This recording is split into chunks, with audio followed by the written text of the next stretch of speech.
بسم اللہ الرحمن الرحیم۔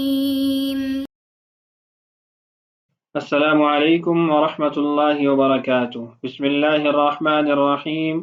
عزیز طلبہ، امید ہے آپ سب خیریت سے ہوں گے۔ آج کے اس سبق کے اندر ہم سبق نمبر 12 کی مشق حل کریں گے۔ ہمارے مشق کے اندر سب سے پہلے سوالات ہیں، تو آئیے ان سے ابتدا کرتے ہیں۔ ہمارا سب سے پہلا سوال ہے، ماذا قرأت عن قاعدة استطاع يستطيع بينها مع الأمثلة؟ آپ نے استطاع یستطیع کے متعلق کیا قاعدہ پڑھا ہے، اس کو مثال کے ساتھ بیان کیجیے۔ استطاع یستطیع کے بارے میں ہم نے یہ پڑھا تھا کہ اس صیغہ کے اندر، اس مادہ کے اندر باب افتعال کی تا کو حذف کیا جا سکتا ہے، یعنی استطاع یستطیع بھی اس کو استعمال کیا جا سکتا ہے۔ اس کی مثالیں قرآن پاک سے دی گئی ہیں۔ پہلی مثال ہے فَمَا اسْطَاعُوا أَن يَظْهَرُوهُ وَمَا اسْتَطَاعُوا لَهُ نَقْبًا۔ مَسْطَاعُوا یہاں پر تا محذوف ہے، یہ تخفیف کے لیے حذف کیا گیا۔ ذَلِكَ تَأْوِيلُ مَا لَمْ تَسْطِعْ عَلَيْهِ صَبْرًا، یہاں پر بھی تستطع تھا، تا کو تخفیف کے لیے حذف کیا گیا۔ ہمارا دوسرا سوال ہے، إِذَا كَانَتْ كَلِمَةٌ تَكُونُ فَاؤُهُ نُونًا وَنَحْتَاجُ إِلَى مَعْنَاهُ مِنْ بَابِ الانفعال فَمَا هِيَ طَرِيقَتُهُ؟ اگر کسی کلمہ اور مادہ کا فا کلمہ نون ہو اور ہم اس کو باب انفعال میں منتقل کرنا چاہتے ہوں تو کیا طریقہ اختیار کیا جائے گا؟ اس کا جواب یہ ہے کہ ہم جب باب انفعال سے کوئی ایسا مادہ اور صیغہ لانا چاہیں جس کا فا کلمہ نون ہو تو ہم اس کو، یعنی اس فعل کو باب افتعال کے اندر منتقل کریں گے۔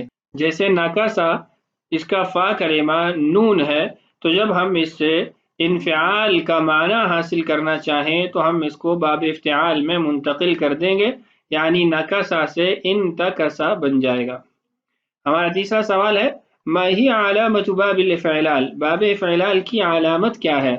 تو اس کا جواب یہ ہے کہ باب افعلال کی دو علامتیں ہیں۔ پہلی علامت تکرار اللام، لام کلمہ کا 2 مرتبہ آنا، اور دوسری علامت وجود اربعۃ حروف بعد حمزۃ الوصل فی الماضی، کہ صیغہ ماضی کے اندر حمزہ وصلی کے بعد 4 حروف ہونے چاہیے۔ یہ 2 علامات ہیں باب افعلال کی۔ ہمارا چوتھا سوال ہے، اذا اجتمع الساکنان فی المذکر الواحد من الامر بسبب الوقف فکم وجہا للجواز فیہ؟ جب صیغہ واحد مذکر امر کے اندر 2 ساکن اکٹھے ہو جائیں وقف کی وجہ سے، تو اس صورت میں ہم کتنے طریقوں سے اس صیغے کو پڑھ سکتے ہیں؟ تو اس کا جواب یہ ہے کہ ہم اس صیغہ کو 3 طریقوں سے پڑھ سکتے ہیں۔ بفتح الراء الثانیۃ، دوسرے راء کو ہم فتحہ دیں، جیسے احمر۔ بکسر الراء الثانیۃ، دوسرے راء کو ہم کسرہ دیں، مثل احمری۔ اور تیسرا یہ ہے ترک الادغامی، کہ ہم ادغام کا قاعدہ جاری کرنا چھوڑ دیں اور آخر کو ساکن رکھیں، جس کی مثال ہے احمرر۔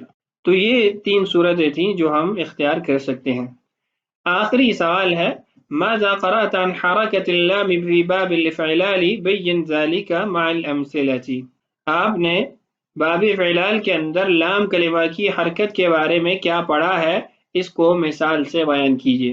اس کا جواب یہ ہے کہ جب بھی باب افعلال ناقص کے علاوہ کسی اور قبیل سے آئے گا تو ہمیشہ اس کا آخر مشدد ہوگا، مدغم ہوگا، اس پر تشدید ہوگی، جیسے احمر، اخضر، اسود، ابیض، کہ اس کے آخری جو حرف ہے یعنی لام کلمہ وہ مشدد ہے۔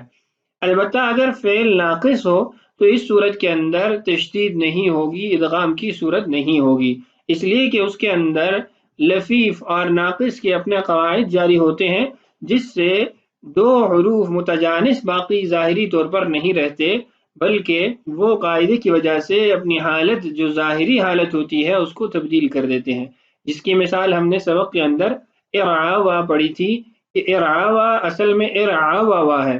اب قاعدہ افعلال کے مطابق تو ارعاوا ہونا چاہیے، لیکن یہ ناقص کے قبیل سے ہے، اس لیے اس کے اندر ناقص کے قواعد جاری ہوئے، جس سے دوسرا واو یا کے اندر تبدیل ہو گیا۔ تو یہ تھے جوابات ہمارے ان سوالات کے۔ ہماری اس مشق کا دوسرا سوال ہے، عین باب کل مصدر ثم صرفها واجر القواعد فی صیغها، آنے والے مصادر کے باب کی تعین کیجیے اور اسی طریقے سے اس کی گردان پڑھیے اور اس کے صیغوں کے اندر قواعد کو جاری کیجیے۔ میں صرف مصادر کے باب بیان کروں گا، باقی اس کی گردان پڑھنا سبق میں آپ پڑھ چکے ہیں، اسی نہج پہ آپ ان کی گردانیں بھی پڑھ لیں گے، اور صیغوں کے اندر جاری ہونے والے قواعد بھی ہم پڑھ چکے ہیں، وہ آپ خود اس کے اندر جاری کریں گے۔ سب سے پہلا مصدر ہے الاستغفار، یہ باب استفعال سے ہے۔ الاستقامت، یہ بھی باب استفعال سے ہے۔ الاستغاثۃ، یہ بھی باب استفعال سے ہے۔ الانعکاس، یہ باب انفعال سے ہے۔ الانحلام، یہ بھی باب انفعال سے ہے۔ الانضمام، یہ بھی باب انفعال سے ہے۔ الاعوجاج، یہ باب افعلال سے ہے۔ الاسوداد، یہ بھی باب افعلال سے ہے۔ الاغبرار، یہ بھی باب افعلال سے ہے۔ مصادر کے ابواب بیان کیے جا چکے ہیں، ان کی گردانیں اور جاری ہونے والے قواعد وہ آپ نے خود سمجھنے اور پڑھنے ہیں۔ ہماری اس تمرین کا اگلا جز ہے وضح هذه الصيغ مع بیان ابوابها وابحاثها، ذیل میں دیے گئے صیغے ان کی وضاحت بھی کیجیے، ان کے ابواب کو بیان کیجیے اور اس کی ابحاث کو بھی ذکر کریں۔ میں صیغے پڑھ دیتا ہوں ان کی تفصیلات کے ساتھ۔ سب سے پہلا صیغہ ہے استبشرتن، یہ صیغہ جمع مؤنث حاضر فعل ماضی معروف باب استفعال سے ہے۔ اس کے بعد ہے تستخبرین، یہ صیغہ واحد مؤنث حاضر فعل مضارع معروف باب استفعال سے ہے۔ مستحقرات، یہ صیغہ واحد مؤنث اسم فاعل باب استفعال سے ہے۔ انشعب، صیغہ واحد مذکر فعل امر معروف باب انفعال سے ہے۔ لینفصلنان، یہ صیغہ جمع مؤنث غائب فعل مضارع معروف بانون ثقیلہ باب انفعال سے ہے۔ منشرح، یہ صیغہ واحد مذکر اسم فاعل باب انفعال سے ہے۔ یخضرن، یہ صیغہ جمع مؤنث غائب فعل مضارع معروف باب افعال سے ہے۔ لا تبیضا، یہ صیغہ تثنیہ مذکر حاضر فعل نہیں معروف باب افعال سے ہے۔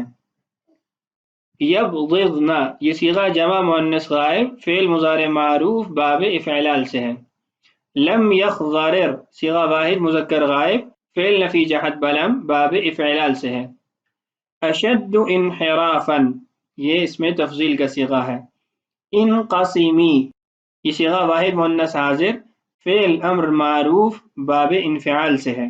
لیسوددن، یہ صیغہ واحد مذکر غائب فعل امر معروف بانون ثقیل باب افعال سے ہے۔ اشد استفہاما، یہ صیغہ اس میں تفضیل کا ہے باب استفعال سے۔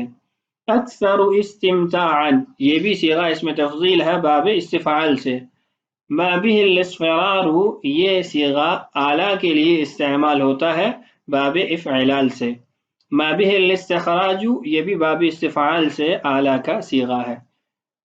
تو یہ تمام صیغوں کی وضاحت ان کے ابواب کے ساتھ کی جا چکی ہے۔ علامات ان کے اندر یہی ہیں، یہاں پر ہم نے باب افعال کے صیغہ کو تین طرح سے پڑھنا تھا، یا جو اس کے اندر تین طریقے جاری ہوتے ہیں وہ اس کی علامات اور ابحاث تھیں۔ تمرین کا اگلا حصہ ہے استخرج الافعال من الجمل التالية ثم اذكر صيغة وباب كل منها، آنے والے جملوں سے افعال کو نکالیے، اس کا صیغہ بھی ذکر کیجیے اور باب بھی ان کا بیان کیجیے۔ چند جملے میں حل کر دیتا ہوں، باقی جملے آپ نے خود حل کرنے ہیں۔ قالت احداهما يا ابت استاجره ان خير من استاجرت القوي الامين، اس جملے کے اندر ہمارا محل استشہاد دو صیغے ہیں، استاجر استاجرتا۔ استاجر یہ صیغہ واحد مذکر حاضر فعل امر معروف باب استفعال ہے، اور استاجرتا یہ صیغہ واحد مذکر حاضر فعل ماضی معروف باب استفعال ہے۔ فانفلق فكان كل فرق كالطود العظيم، فانفلق یہ ہمارا محل استشہاد ہے، صیغہ واحد مذکر غائب فعل ماضی معروف باب انفعال۔ وَيَسْتَفْتُونَكَ فِي النِّسَاءِ، صیغہ ہے یستفتون، یہ صیغہ جمع مذکر غائب فعل مضارع معروف باب استفعال سے۔ اذا السماء انفطرت، انفطرت یہ صیغہ واحد مؤنث غائب فعل ماضی معروف باب انفعال سے ہے۔ ایاک نعبد و ایاک نستعین، نستعین یہ ہمارا محل استشہاد ہے، صیغہ جمع مذکر و مؤنث متکلم فعل مضارع معروف باب استفعال سے۔ وَإِذَا النُّجُومُ انْكَدَرَتْ انْكَدَرَتْ یہ صیغہ واحد مؤنث غائب فعل ماضی معروف باب انفعال سے۔ یوم تبیض وجوہ وتسود وجوہ، تبیض تسود یہ دو ہمارا محل استشہاد ہے۔ تبیض یہ صیغہ واحد مؤنث غائب فعل مضارع معروف باب افعلال سے۔ اسی طریقے سے تسود صیغہ واحد مؤنث غائب فعل مضارع معروف باب افعلال سے۔ وَابْيَضَّتْ عَيْنَاهُ مِنَ الْحُزْنِ فَهُوَ كَظِيمٌ ابْيَضَّتْ صیغہ واحد مؤنث غائب فعل ماضی معروف باب افعلال سے۔ لَمَّا نَسْتَفْتِ فِي مَسْأَلَتِنَا أَحَدًا یہ لما نستفتی، نستفتی یہ اصل میں نستفتی آخر میں یا تھی، لما کی وجہ سے وہ ساقط ہو گئی۔ یہ صیغہ جمع مذکر و مؤنث متکلم فعل نفی بلما باب استفعال ہے۔ استریحوا بعد الغداء قلیلا، استریحوا یہ صیغہ جمع مذکر حاضر فعل امر معروف باب استفعال سے ہے۔ تو ان چند جملوں سے ہم نے افعال بھی معلوم کیے اور اس کے ساتھ اس کا صیغہ اور باب بھی بیان کیا۔ بقیہ جملے انشاءاللہ وہ آپ خود حل کریں گے، خود افعال کی تخریج، خود افعال بھی معلوم کریں گے اور ان کے ابواب اور صیغے کی تعیین بھی کریں گے۔ اس تمرین کا آخری سوال ہے ہات مثالین تحت کل باب وفائدۃ من الابواب والفوائد المذکورہ، ہر باب سے متعلق دو مثالیں لائیں اور ابواب کے اندر جو فائدہ کے عنوان سے ہم نے باتیں ذکر کی ہیں اس کے متعلق بھی مثالیں لائیں۔ تو یہ سوال بھی آپ انشاءاللہ خود حل کریں گے۔ ہمارا سبق نمبر 14 مکمل ہوا، اگلے سبق میں انشاءاللہ سبق نمبر 15 شروع کریں گے۔ اللہ تعالی ہمارے لیے اسباق کی تکمیل کو آسان فرمائے، اللہ تعالی ہم سب کا حامی و ناصر ہو۔ السلام علیکم ورحمۃ اللہ وبرکاتہ۔